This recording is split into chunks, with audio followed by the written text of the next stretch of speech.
welcome to session 9. We're going to talk about strumming today. Many good aspects about strumming, different ways to get the best sound out of your strums that you can.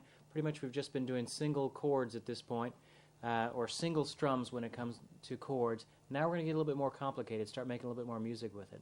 So we're going to talk about good strumming technique. I'm going to teach you a couple of simple strumming patterns that you can incorporate into your own playing. And then we're going to talk about getting creative with strumming, getting beyond just the techniques of it and starting to get a feel for it just inside of you. In the How Music Works section, we're going to cover intervals, intervals that are in the major scale and intervals that are not in the major scale, and messing around with those intervals a little bit. So we're going to learn some more songs and put all that we have learned together to make some music. I hope you're ready to go. I'll see you there.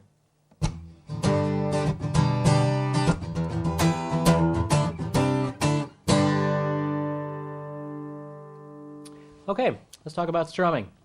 Now, up until this point, you have pretty much played one chord or one strum for each beat, or sometimes we'll just give a whole note for each measure that a chord is in. Okay, well, now we're going to talk about strumming. Well, what's strumming? Strumming is playing a rhythm while playing the chord. So instead of just playing a G down here, we're going to add a little rhythm to it.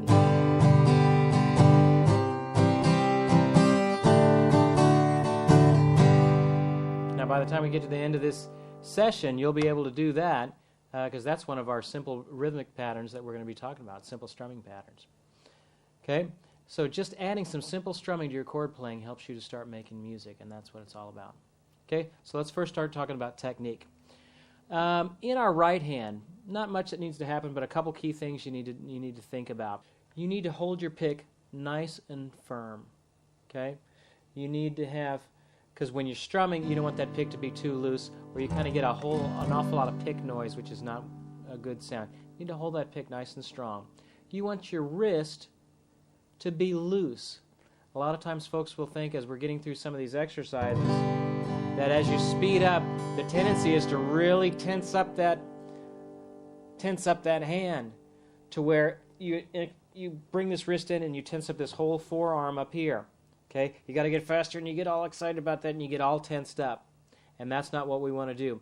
The motion is not that. The motion is more like you're flicking something off of your hand. Imagine if you had something on your hand and you were trying to flick something off of it. That's the motion. Your wrist is loose. You have to still hold your pick, but your wrist is loose as you're doing that. Okay? You want your arm motion. Let's talk about what your arm is doing. Your arm is like, think of it like a piston on in an engine.